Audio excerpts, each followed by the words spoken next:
Jail से निकले, आप घर क्यों नहीं गए पहले? क्योंकि हमको पता है हमारी आवाज दबा दी जाएगी। उनपे सच्चा केस है, हम पे झूठा केस है। हमको झूठा केस में एफआईआर होने के 4 घंटा के भीतर अरेस्ट करके जेल भेज दिया गया और उनपे सही केस होने के बावजूद प्रशासन उसको गिरफ्तार नहीं कर सका। खान सर पर हत्या की साजिश, खान सर और रोशन सर के बीच टीचर वॉर शुरू हो गया है। रोशन आनंद, प्रिंस यादव की हत्या की गई है। हम अपने आप को सर जवाब नहीं दे पा रहे हैं सर। जो भाई मेरे लिए हमेशा खड़ा रहता था उसको हमने खो दिया है। हमको सर विश्वास नहीं होता है सर कि वो मर गया है। सच पूछिए तो सर हमारा ना माइंड ना हर्ट कोई भी इस बात को एक्सेप्ट करने के लिए सर तैयार ही नहीं है कि प्रिंस मर गया है। आंसू जो होता है ना सर, आंसू सर मेरा सूख गया है सर। माता पिताजी स्वीकार कर पा रहे हैं? सर जब हम जेल से बाहर निकले तो मेरे दिमाग में पहला चीज यही आया कि हम किस मुंह से अपने माँ बाप को अपना चेहरा दिखाएंगे। मम्मी पापा का सर याद आता है तो सर एक ही सवाल मन में उठता है कि उसको क्या जवाब दें, क्या मुंह दिखाएं। जिस मम्मी पापा हम पे भरोसा करके भाई को मुंह तक दिखाने के लायक नहीं है सर।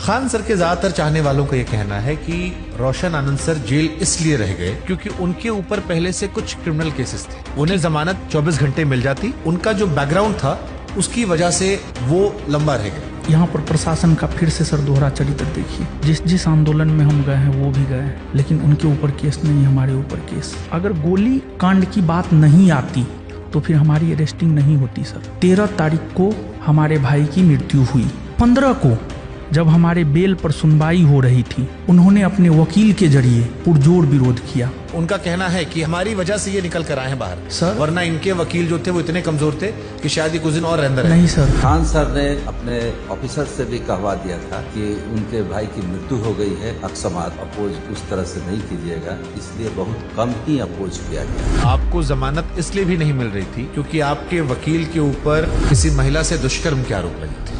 आप खान सर को दोषी क्यों मानते हैं इस घटना के लिए? 2 जून को अगर वो मीडिया में आकर के ये स्टेटमेंट नहीं देते कि गोली चला है तो हमारा भाई पटना में ही रहता। पूरी तरह से इतनी गोली चलाने लगे 10 मिनट में 8-10 राउंड तो हम देखे हैं यहाँ पे। नेपाल जो पुलिस है उसने अभी भी उनके 4-5 दोस्त जो थे उनको शायद हिरासत में रखा है। यहाँ दोबारा पोस्टमार्टम नहीं हुआ। किसी ने कहा आंख के ऊपर चोट का निशान था, दूसरा अधिक शराब पीने की वजह से जिक्र हो रहा था। सर मेरा भाई था, हमारे साथ रहता था, हमको पता है शराब नहीं पीता था सर। उनके 2 दोस्तों में एक दोस्त जिसका नाम शायद रोशन है, कुछ लोग उन पर भी शायद शक जता रहे थे। जब आप जेल से बाहर निकली तो रोशन आनंद सर को एहसास हुआ कि वो सनातनी है। हम सनातनी हिंदू हैं। मैं सनातनी हूँ, इस पर हमें प्राउड है। और मैंने सनातनी शब्द का प्रयोग धर्म और अधर्म को लेकर किया था। प्रिंस से आपने कहा था नेपाल जाने के लिए? नो सर, जिस रोज घटना हुआ है 2 जून। एक थ्योरी और आती है, विकास नाम का वो व्यक्ति जो गार्ड के कंधे पर हाथ रख के ले जाता है, जिसके बाद कई सारे लोग उसकी पिटाई करते हैं। वो आरोप ये लगता है कि आप उस विकास को बचाना चाह रहे थे।